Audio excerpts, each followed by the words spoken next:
everyone! Welcome to my side of the blog. I know I don't post videos very often because I'm not as comfortable in front of the camera as Alex is. I'm more of a writer, so we'll see how this goes. But this week we decided to talk about support and how important it is to be supportive in long-distance relationships, which is something we're obviously really comfortable with.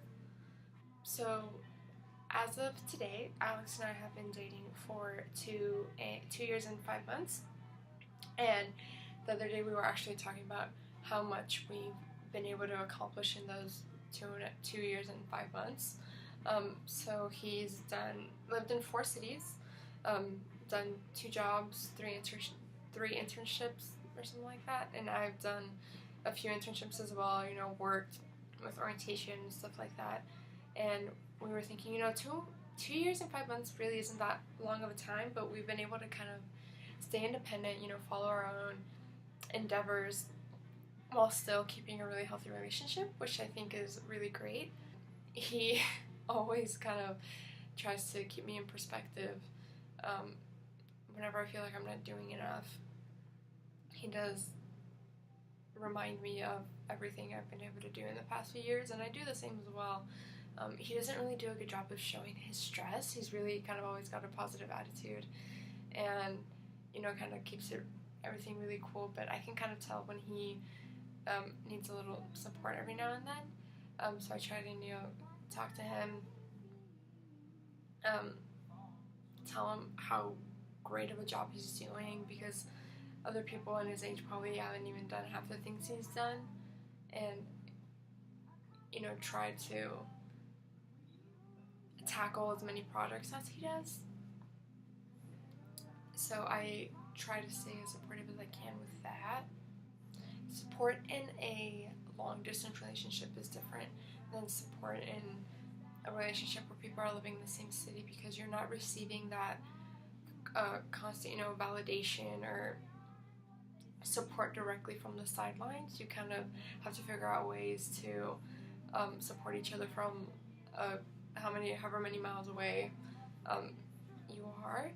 So for us, we like to kind of keep that support going through texts, letters. We do snail mail, a lot of calls, but I think the more creative you can get, the better. But as long as it gets the job done, I think that's the most important thing. Knowing that the other person is there for you no matter what is the best advice I could ever give. It's definitely kept our relationship going. If he wasn't nearly as supportive as he is whenever I, publish a new writing and he shares it, or whenever I'm stressing out and he, gives me advice whenever he can. He shows his support in little ways, but I think go a really long way.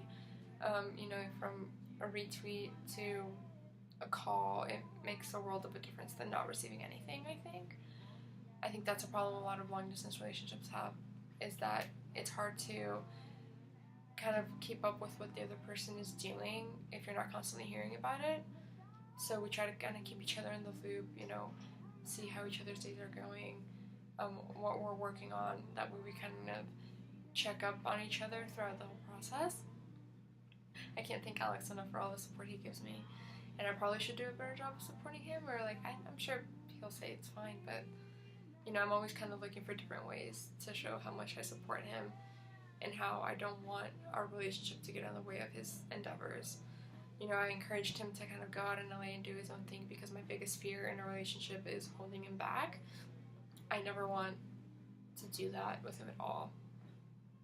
I never wish that upon any relationship. It's the worst thing I think you could possibly do.